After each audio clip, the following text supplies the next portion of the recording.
So let's tie Tom Baltz's ParaNymph. This is a extremely effective pattern, and I get asked about it from time to time. So we're going to work our way through this. I'm tying this on a Daiichi 1100, just a standard dry fly hook with a straight eye on it. This happens to be a size 12. So let's work our way through this. I have Danville 6/0 for my thread. I'm going to start my thread behind the eye of the hook and build a nice thread foundation.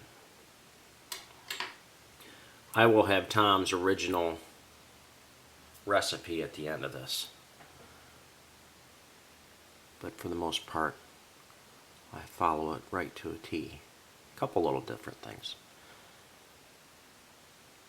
I'll park my thread at that 1/3 mark, and we're going to tie our wing, our post, which is calf body hair. So I've cleaned and stacked a small clump. It's easy to overdo this part, so keep this fairly sparse. And I'm tying it with hot pink so I can see it even better on the water. So I want my post to be about the length of the shank of the hook. I'm going to measure that, tie that down.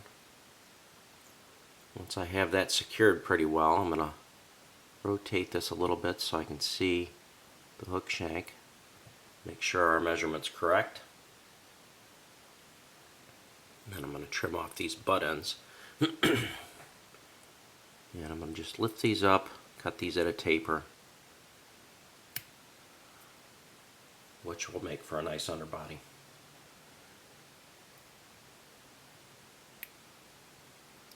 Secure those butts down.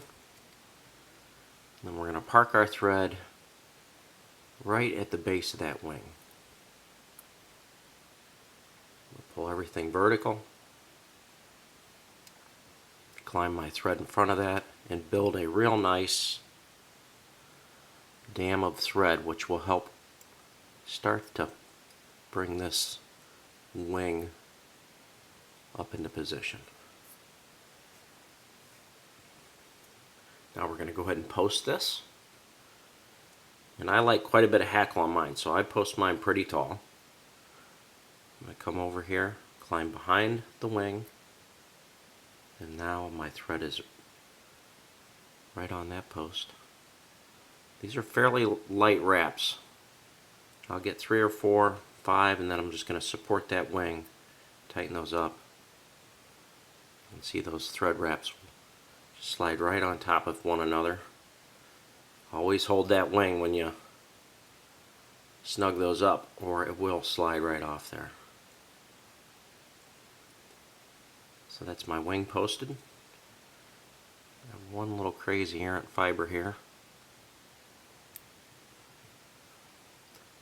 I'm going to continue my thread base to the end of the shank.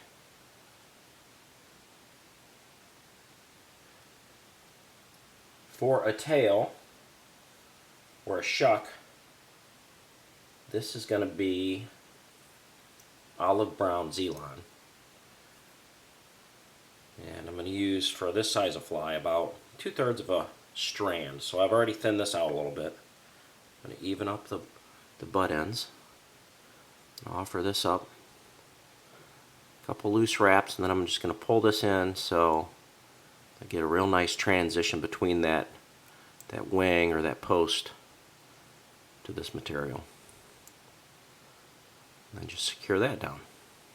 You can see I have a real nice smooth underbody going. Clean up as I go. Now I'm going to cut my shank or my shuck a little bit longer than what Tom does, I think. I'm going to go about 1 hook shank length. Trim that off. For the body, I'm using hare's ear dubbing. So we're just going to make ourselves a nice noodle of this dubbing. Keep this sparse And make sure you tighten it down. We're going to end up with a shaggy body either way, but we want things to be durable. So I may have to do this in a couple steps. I'm just tightening that noodle of dubbing up well. And I'm just going to use that excess thread up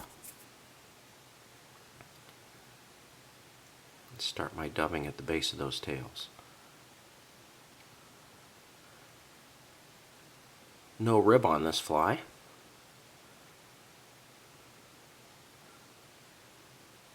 You can see I ran out of some dubbing there. I'm just going to add another pinch. I want to get to the back of that wing, back of that post.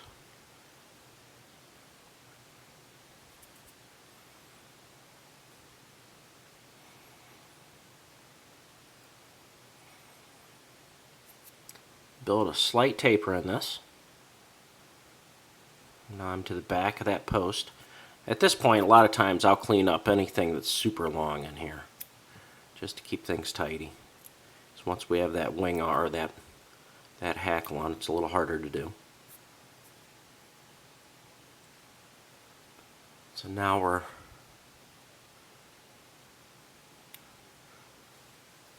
right in front of that wing, and I've pre-sized my hackle.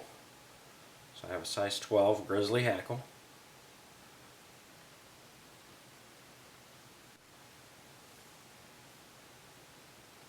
And I've cleaned off some of the stem, as you can see there, because I want to tie this into our post.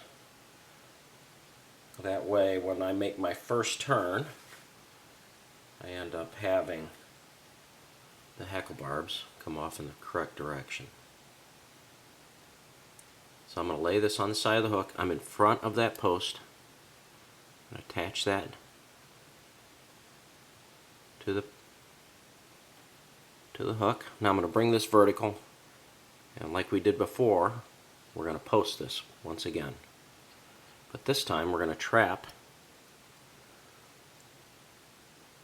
this stem against that post. Once again, I support everything when I tighten it up.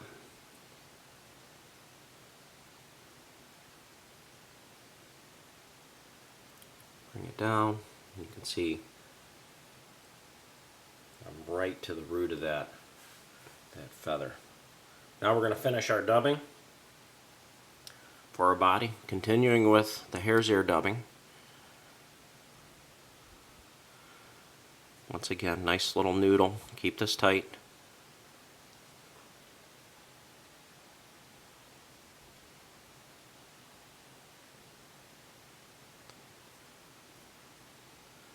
And I can see that I have a little space in behind that wing, so I'll fill that in as well, because I want a nice taper.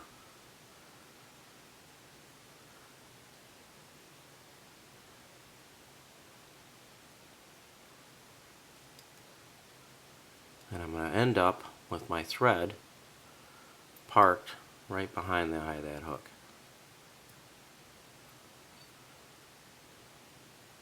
Once again, just kind of cleaning as I'm going.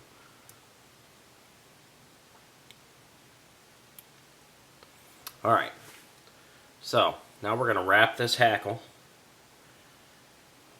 And when we do that, we want the feather that's facing you facing down. And we're going to wrap this in a counterclockwise fashion, and what that'll do, pretty neat little trick that Tom showed me years ago, will make tying this off so much easier. So these wraps are just one under the previous one. I'm going to support that wing, tighten that up, snug that up.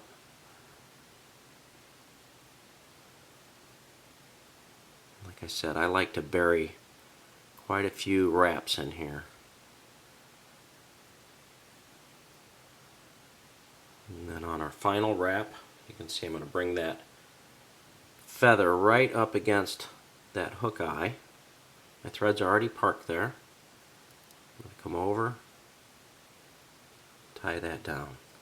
You can see now that we've wrapped that in that counterclockwise fashion, these barbs of this feather will just kick right out of the way. Once I get a couple wraps in there, I'm going to reach in, snip off my feather.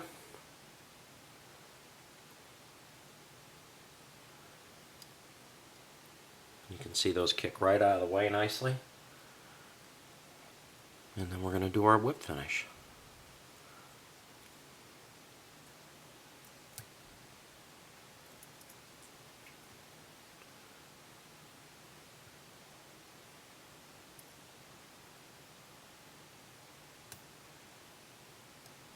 Tighten that up.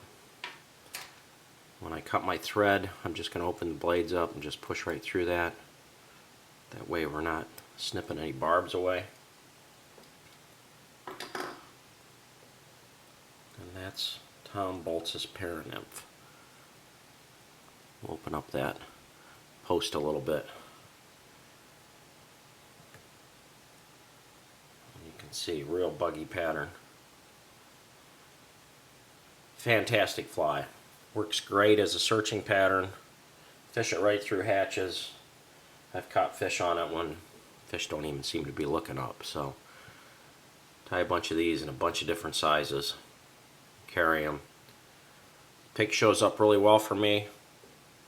Orange and yellow work well.